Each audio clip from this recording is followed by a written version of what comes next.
국민의힘과 관련해서 좀 뉴스가 하나 좀 전해졌습니다. 뭐냐면 이준석 대표의 키즈라고 불리는 나는 국대다 출신의 박민영 그 젊은 대변인 아마 다들 기억하실 겁니다. 이 박민영 대변인과 관련된 뉴스인데요. 먼저 박 대변인의 목소리가 준비되어 있습니다. 들어보실까요? 대통령과 대표가 같이 가야만 어떤 지금 반등의 모멘텀을 발견할 수 있다라고 생각을 하는데, 만약 그게 불가능하다면 최후에는 당과 대통령을 지키는 게 우선시 되어야 한다라는 게 제 생각입니다.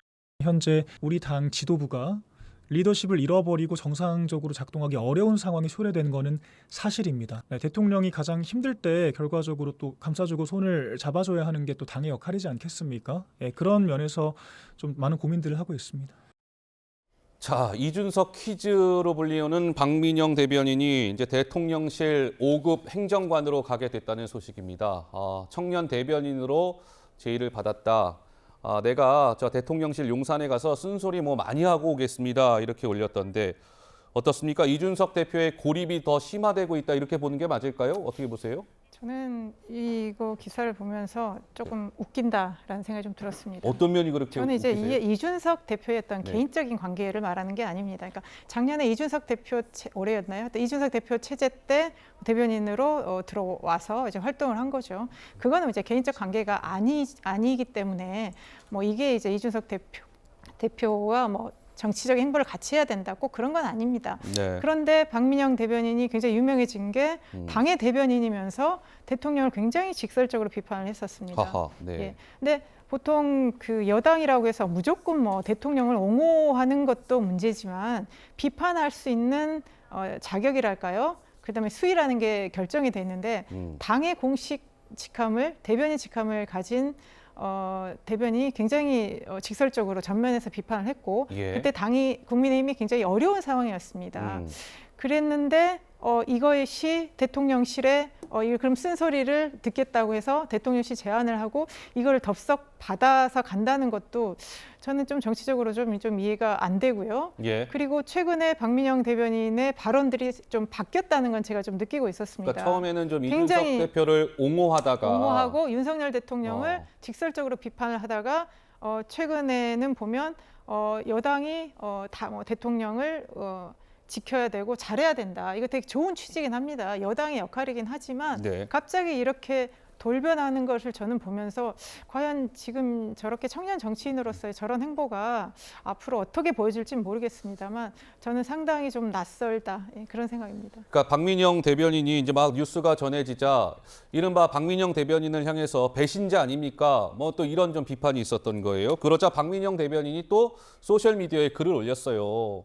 무슨 소리들 하세요? 배신자라는 표현은 사람에 충성하는 이들의 언어입니다. 나는 배신한 적 없어요. 선당후사의 자세로 오직 당을 위한 선택을 해왔을 뿐입니다. 라고 이렇게 박민영 대변인이 글을 올리자 이준석 대표가 또 소셜미디어에 글을 올리면서 반박 아닌 반박을 했습니다. 보세요. 박민영 대변인에게 충성을 요구한 적 없으니 충성을 받은 적도 없습니다. 충성을 받지 않았으니 배신도 아닙니다. 그러면서 젊음이란 자유의 몸이 저게요.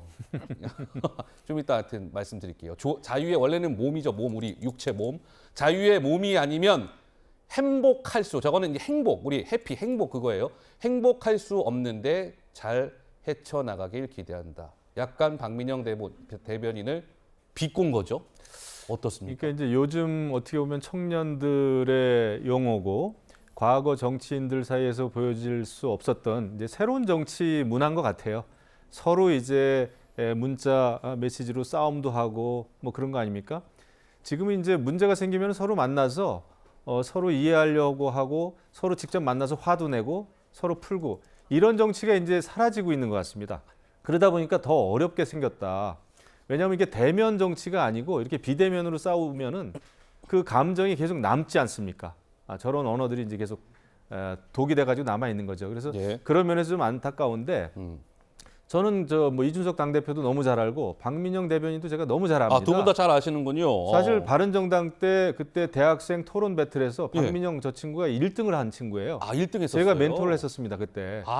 그러셨군요. 그래서 지난주에도 만났어요. 그런데 지난주에도 만나서 얘기를 했더니 굉장히 인간적인 고뇌가 있더라고요. 박민영 대변인이. 네. 대변인 그때 대통령에 대해서 직설적인 비판을 한 거에 대해서도 인간적인 고뇌가 있었습니다. 그래서 저는 뭐 대변인으로서는 그런 얘기를 하는 건 상당히 곤란하다라는 얘기도 또 했었죠. 그런데 박민영 대변인은 뭐 누구를 배신하고 이럴 친구는 아니고 네. 상당히 그 벌어지고 있는 상황에 대해서 굉장히 냉철하고 아하. 굉장히 그 사려가 깊죠. 그래서 네. 이번에 이제 대통령실 청년 대변인으로 이제 가는 것 같아요. 네. 그러면서도 이제 그 글을 쓰지 않았습니까? 저는 뭐 그거 자체로는 상당히 옳은 생각을 하고 있구나. 다만 대통령실에 가서도 대통령에게 비판을 할 게 있으면 내부적으로 제대로 조언을 잘 해주기를, 저는 그 역할을 소신을 가지고 잘 해주기를 정말 바라는 마음이고요. 네. 그런 식으로 하면은 더 큰 정치인 되지 않겠습니까? 저는 저런 청년 정치인 있는 게 오히려 굉장히 희망이고 아하. 기대가 됩니다. 선배 정치인으로서는. 자, 그런데 아까 그 그래픽 좀 다시 한번 좀 볼까요?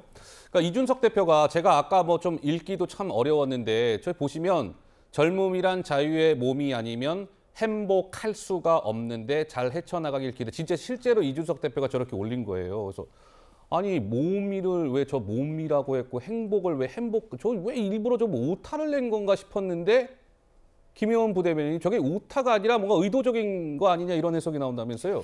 그러니까요. 우리가 저런 오타를 내려고 해도 내기 어려운 표현이거든요. 뭘까요, 저게? 이제 어떤 드라마에 네. 나왔던 그 이제 한국계 배우가 약간 한국말이 어눌한 아. 예, 그런 배우가 이제 발음이 이제 정확치 않다 보니까 이제 그렇게 이제 들렸던 거죠.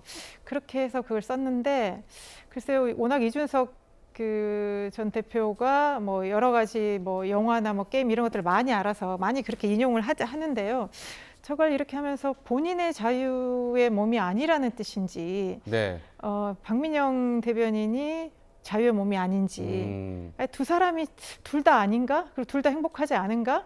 약간 그러면서 뭔가 그때 좀 그 배우 한국말이 어눌한 배우처럼 뭔가 말은 어눌했지만 나는 자유롭다 이런 거를 말하고 싶은 건지 예.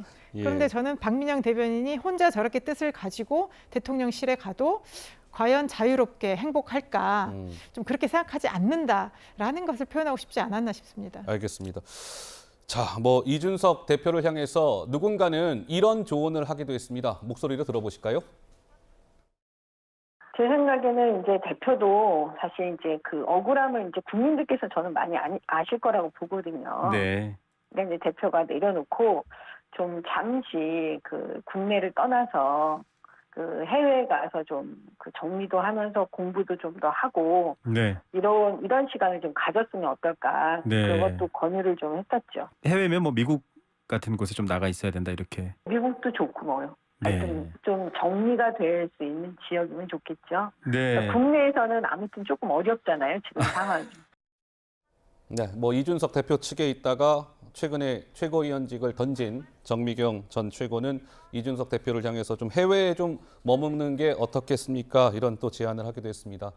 글쎄요, 국민의힘 상황이 오늘 뭐 이 대표가 가처분 신청도 했다고 하니까 좀 당분간 계속 좀 시끄럽지 않을까 싶네요. 자, 오늘 저희가 뒤에 또 좀 특별한 손님이 기다리고 계셔서 두 분 말씀은 여기까지 듣도록 하겠습니다. 감사했습니다. 네, 감사합니다.